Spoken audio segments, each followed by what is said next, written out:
Thank you very much, ladies and gentlemen. Good morning. In order to address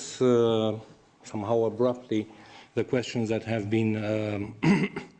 already asked here about the moderator of our panel, I think at the first question, who is responsible for what and who does what in the EU framework, several interlocutors this morning have pointed, and also Lenia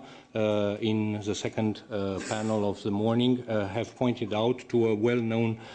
truth, namely that with the EU framework,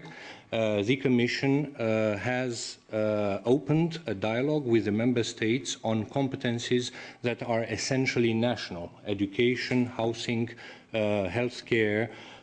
employment as well, without the Commission being devoid of any responsibilities in this area. By opening this dialogue with the Member States, the Commission has signalled its will, its political will, to pursue this dialogue deeper and while respecting the national competencies of the Member States in this area. The EU framework and its targets, the objectives it has defined, are meant to steer, if we want, in a positive way, the efforts of the Member States in a more determined way as well, in order to reach, by the level of 2020, the objectives that are defined in the EU framework. This means that the primary responsibility continue to lie with the national authorities at national, regional and local level, but the Commission, by committing itself to come every year in front of the European Parliament and of the Council of the European Union with a report assessing first the quality, and I will come back to this quality, the quality of the national commitments for reaching the targets at the level of the year 2020, and in subsequent year to assess the quality of the efforts that are made by the Member States in reaching the targets assumed. The Commission marked its will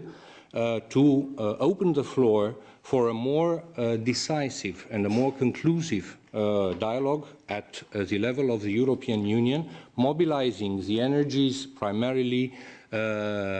of political decision makers at national level, also at the level of the European Parliament, but also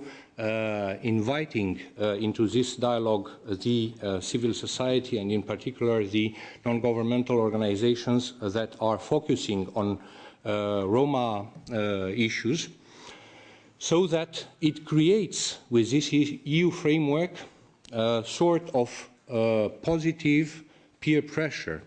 at the level of the European Union exercised on the Member States in order to encourage and stimulate them to better deliver along the targets assumed by the Member States in the framework of the communication adopted this spring. So this means also that the Commission has committed to use in a more effective way and in a more organized way the legislative, policy and financial instruments that it has available. Legislative instruments such as the race directive. Policy instruments such as communications, but also in-depth analysis and assessment of the quality of the national strategies. Financial instruments of the type and in the way in which Lenia Samuel has already highlighted here. And this goes beyond, of course, we are all aware, the European Social Fund. It concerns also other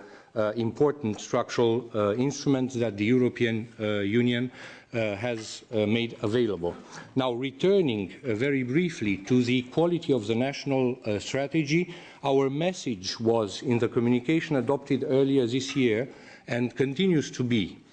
in respect of the Member States. We invite the Member States to define targets that are and objectives that are compatible with the objectives highlighted in the communication adopted in April,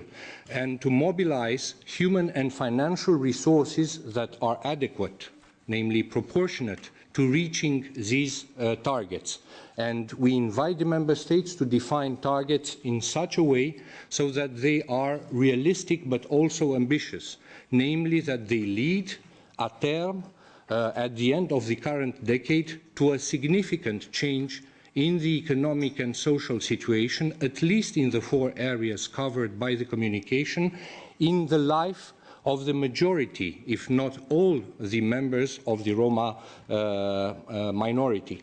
This, of course, it has been mentioned here by Mr. Soros and by many other interlocutors that the economic crisis has a severe impact, and we are not asking the member states to necessarily make disproportionate financial allocations in these areas, but to think about these areas in particular in the case of those member states most relevant for these issues, to think about these areas as being national priorities that are clearly integrated in the wider set of the national priorities that they define for their economic and social modernization at the end of this decade. And we are, and I will stop here, I will end here, we are also inviting the member states to do this strategic planning. And to use adequately financial and human resources for reaching the strategic targets they define for themselves in a way that is effective, namely by involving deeply in the definition of their national strategies, but also in the implementation of these strategies, local and regional authorities, which are closer to the citizens, which are closer to the Roma communities and do know better which are the needs of these communities, and also are closer to the majority communities and are able to bridge a dialogue between majority and minority at the level of each local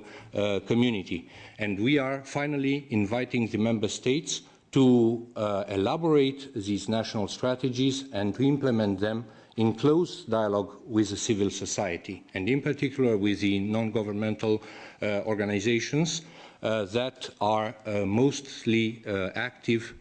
in the area of Roma